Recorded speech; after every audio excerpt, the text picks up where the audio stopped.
Hello and welcome to another exciting episode of Ask Dr. O. We're here with a very, very sensitive topic. And I have a very special guest here from the Fulton County Sheriff's Office, and that's Lieutenant Colonel Anita Frazier. She's going to help me dissect this whole quagmire of these school shootings. And we've decided to just take a piece of this topic, and that's looking at the whole issue of mental illness or the mentally ill and gun violence.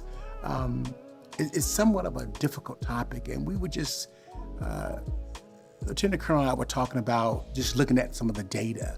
The data would suggest that when there was a ban, we had very, very little episodes of school shootings. But then after the ban was lifted, I think in 1983, we began to see an exponential increase. Just in 2023 alone, we've had 17 school shootings and at least 39 incidents of actual gunfire. Even there was an incident yesterday in Atlanta where something bizarre happened, which resulted in actually, I know, a death. It's been 100 days in 2023, and we've already had a number of issues. So we need to kind of talk about this. Now, as a psychiatrist, I'm very concerned because I treat a lot of patients that people say are violent. But I want to share with you some of the statistics. When you really look at it, only about 5% of the actual psychotic patients are responsible for some of these school shootings. Now, I just review, what is a psychotic disorder? That's schizophrenia, those patients who are not based in reality, those that you see on the street. So they're not the ones responsible for these mass shootings. Now, last week we had a shooting in Tennessee. She was not psychotic, or he was not psychotic. There was actually some depression or relationship issue, but the patient was not psychotic. Now, we do see an increase in patients that have depression or neurocognitive disorders. There's an increase there with some gun violence. And we also see an increase in patients who have substance use disorders.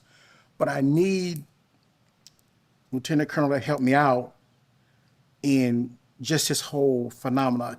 Now, you've been in law enforcement, I know, at least 20 years. Tell me, what are you seeing? Well, Dr. Owens, to that point, I've been in law enforcement for over 35 years, and I've served in several capacities, inside of the jail setting, in the police setting, and now back in the Fulton County Sheriff's Office, where we have multitude of different units. So as we look at as time has evolved, legislation has changed where, in the state of Georgia, we're an open carry state.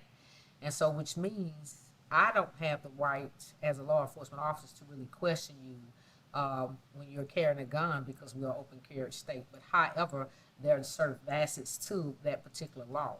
But as we notice, those states that have lenient gun laws, there's a lot of times where your shootings are happening. Now, we talk about mental health when we talk about shooting.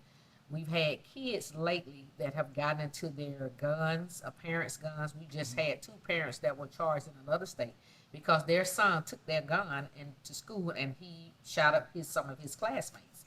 And so with that being said, is it really mass shootings and gun, or is it our legislation and gun laws? We're in this thing, Republican, Democrat, and there is no movement because we do know there's a lot of money when it comes to guns. I was just thinking the other day about the number of, you and I have these jobs that carry us to the jail setting. The biggest provider of mental health services are the jails. And when you look at what you do you really see that?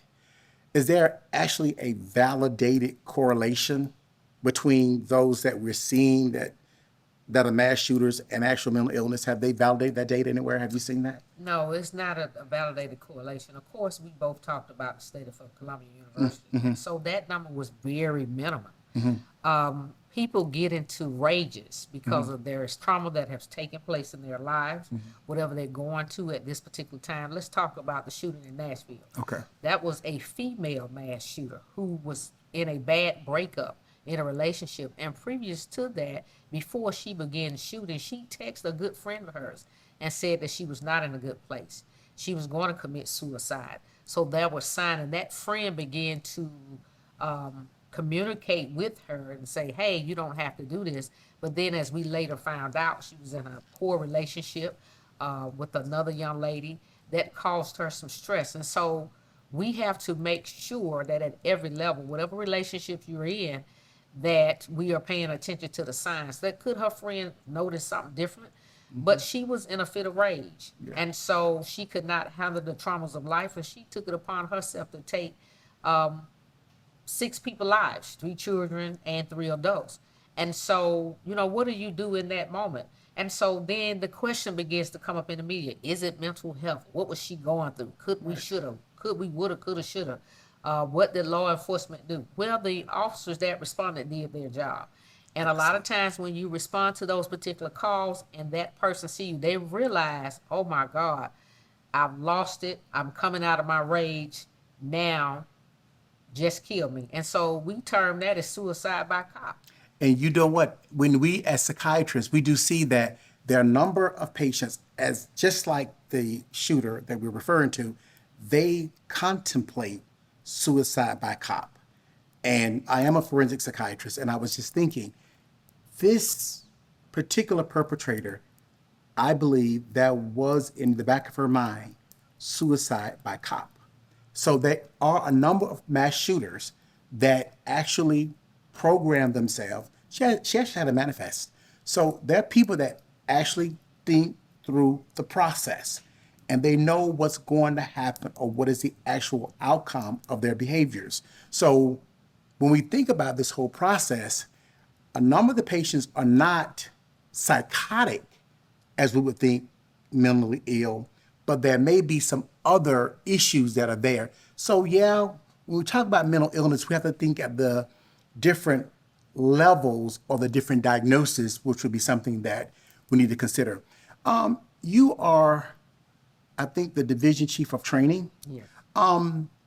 Tell me, have you, in what you're doing now, are you looking more at how has your job changed? Because there's a lot of mental illness out there, and you all are now almost front line when it comes to a lot of our patients. Well, training for police officers, mass shooting mental health it has impacted the training staff of all law enforcement agencies. Mm-hmm. So what has to happen? We have to look for different settings, behavioral health training. We have to have psychiatrists come in sometime to train our staff. Mm-hmm. The state of Georgia has what they call crisis intervention training.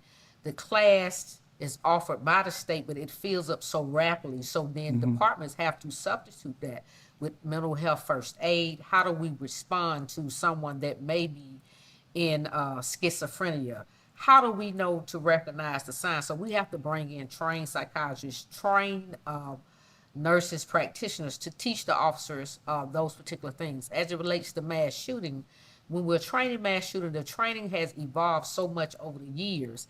And what happens in that training, when you have a situation like the shooting in Nashville, the officers are trained when a person's mind is made up, their mind is made up, so it's nothing turning back. And when you get to their point, that officer's job is to stop that threat. And so he does not have the time, and let's just say we did have a mental health person that had a gun. He does not have a time in that moment because it has presented an imminent danger. He does not have a time that moment to diagnose, so he has to stop the threat in that moment. And sometimes the public does not see that. They always say, well, why did the officer have to shoot? Well, it presented imminent danger, and we already have members that have died that we can see as they're making sure they're reaching the threat. And so their job is to stop the threat.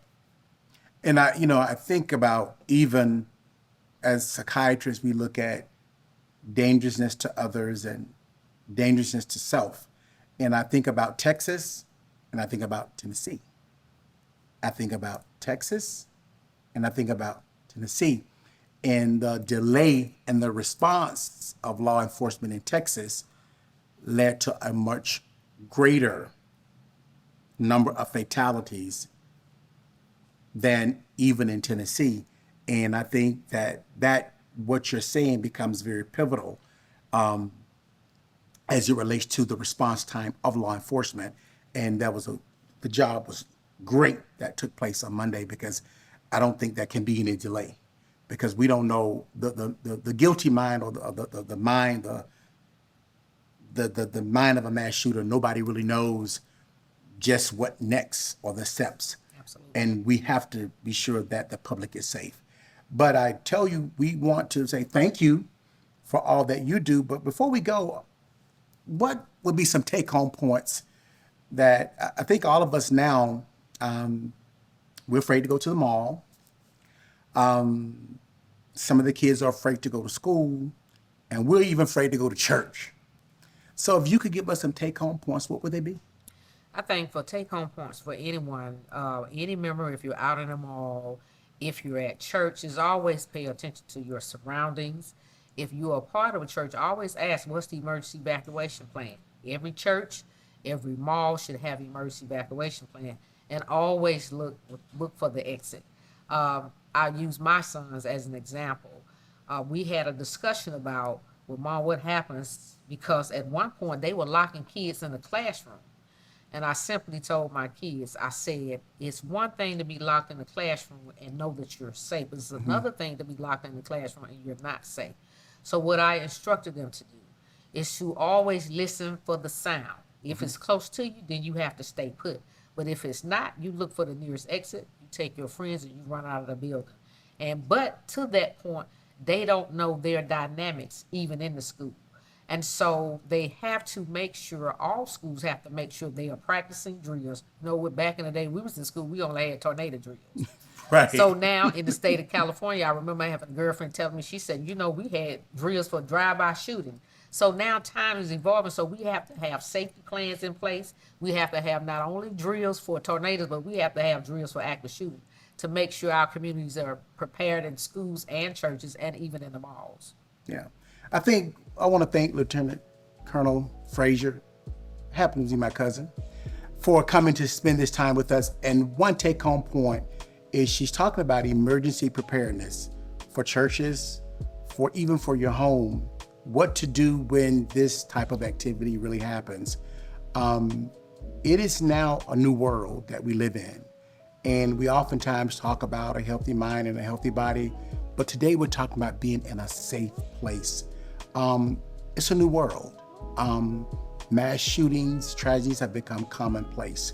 But we want you to know that you can be safe, be aware of your surroundings, be vigilant, and know that always be vigilant and be careful and stay in a safe place. And remember, a healthy mind is essential for a healthy body.